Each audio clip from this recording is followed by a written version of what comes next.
Many say that the Bible is just another old book full of fables and mythology. But I contend with you that the Bible is unlike any other book ever written. I will argue that it was written under the very inspiration of God. It is powerful, and it has led to the transformation of countless lives throughout history. And if you're not careful, it just may transform yours. The Bible is divided into the Old and New Testaments. The Old Testament was completed around 400 BC, and the New Testament was written in the time period following Jesus' death and resurrection. Many look to the historical reliability of the Bible to argue that it was inspired by God. If the Bible contains error in its history, then we might conclude that it wasn't inspired by an unerring God. Many have claimed throughout the centuries that the Bible was inaccurate in its history, stating that places like Nineveh or peoples such as the Hittites never existed. Time and again, the historical accuracy of the Bible has been confirmed, and the claims to the contrary have been rebuffed by discoveries in archaeology. But does the Bible's historical reliability demonstrate that it's inspired by God? No, but the Bible does demonstrate its inspiration in a much more profound way, by predicting the future. A full third of the Bible is concerned with prophecy, much that has already been fulfilled and much that concerns the end of the world and is yet to be fulfilled. It is the Bible's amazing track record of fulfilled prophecy that makes it unique among so-called holy books. You won't find such in the Quran, the Bhagavad Gita, or the Book of Mormon, nor in the writings of the likes of Nostradamus.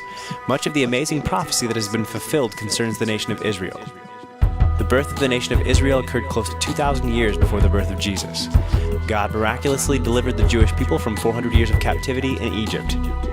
He then led them east of the Mediterranean to the land of Canaan, the site of present-day Israel. And just before entering this land, Moses recorded a prophecy that contains a brief summary of the entire history of the nation of Israel. It is stunning in that it reveals the fate of the nation hundreds of years before any of the revealed events took place.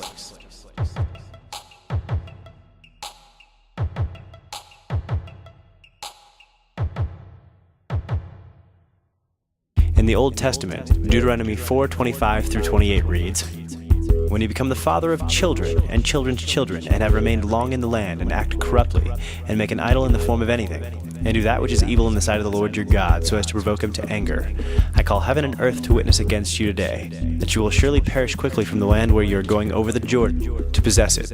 You shall not live long on it, but will be utterly destroyed.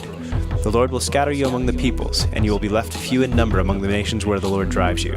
There you will serve gods, the work of man's hands, wood and stone, which neither see, nor hear, nor eat, nor smell." This is precisely what took place. The Jewish nation fell away from serving the Lord and disobeyed his commandments. In 586 BC, Israel was taken captive by the Babylonian Empire. The prophecy continues in Deuteronomy 4:29 through 31. "When you are in distress and all these things have come upon you, in the latter days you will return to the Lord your God and listen to his voice. For the Lord your God is a compassionate God. He will not fail you, nor destroy you, nor forget the covenant with your fathers which he swore to them." And then in Deuteronomy 32 through 5, "And you return to the Lord your God, and obey him with all your heart and soul, according to all that I command you today, you and your sons. Then the Lord your God will restore you from captivity, and have compassion on you, and will gather you again from all the peoples where the Lord your God has scattered you. If your outcasts are at the ends of the earth, from there the Lord your God will gather you, and from there he will bring you back. The Lord your God will bring you into the land which your fathers possessed, and you shall possess it. And he will prosper you and multiply you more than your fathers." Furthermore, in Jeremiah 25:11, it was prophesied that the captivity would only last 70 years. In 515 BC, after exactly 70 years of captivity, many of the Jewish captives returned to Jerusalem and began rebuilding the temple. Finally, Isaiah 11:11 records yet another prophecy concerning the nation of Israel. It reads, "Then it will happen on that day that the Lord will again recover the second time with his hand the remnant of his people, who will remain from Assyria, Egypt, Pathros, Cush, Elam, Shinar, Hamath, and from the islands of the sea." Isaiah prophesied that the Jews would return to their own nation a second time. This implied that after the return from Babylon, they would again have to be scattered.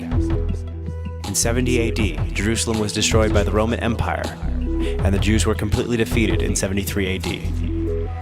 The nation of Israel ceased to exist, that is, until the fulfillment of Isaiah's prophecy in the 20th century. On the heels of World War II, Israel again became a nation on May 14, 1948, and Jews have been returning from nations all across the globe ever since. For a people to exist without a country and not assimilate with the peoples of the lands they occupied for nearly 2,000 years is staggering. It is unparalleled in all of history, and yet it happened just as it was prophesied to more than 2 millennia prior.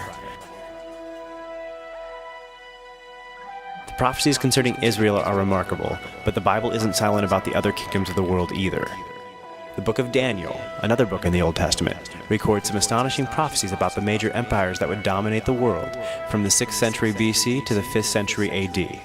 The book of Daniel was composed in 537 BC. In Daniel chapter 2, Daniel's interpretation of the dream of King Nebuchadnezzar, the king of Babylon, is a comprehensive outline of 4 empires: Babylon, Persia, Greece, and Rome.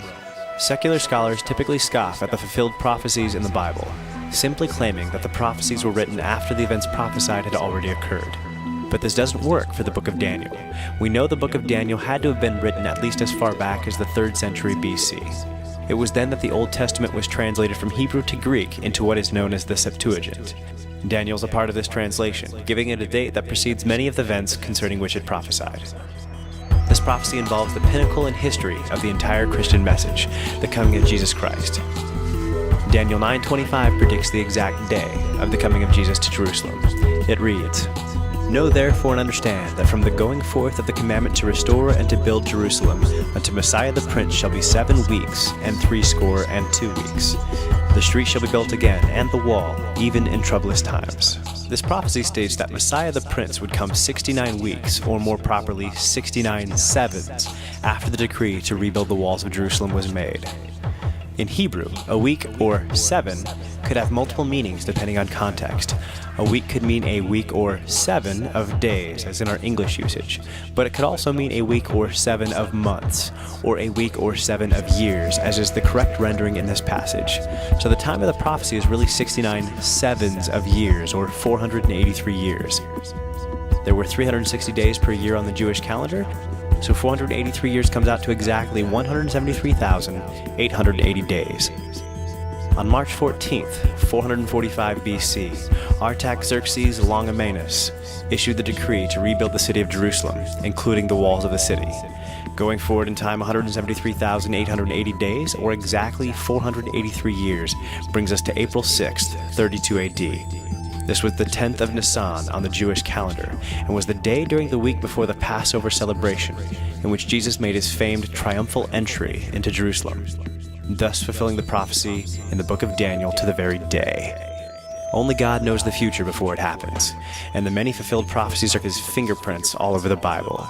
So if the Bible is inspired by God and does predict the future, you might take a moment to see what it says about the future of this world, as well as the future of your soul. Think about it.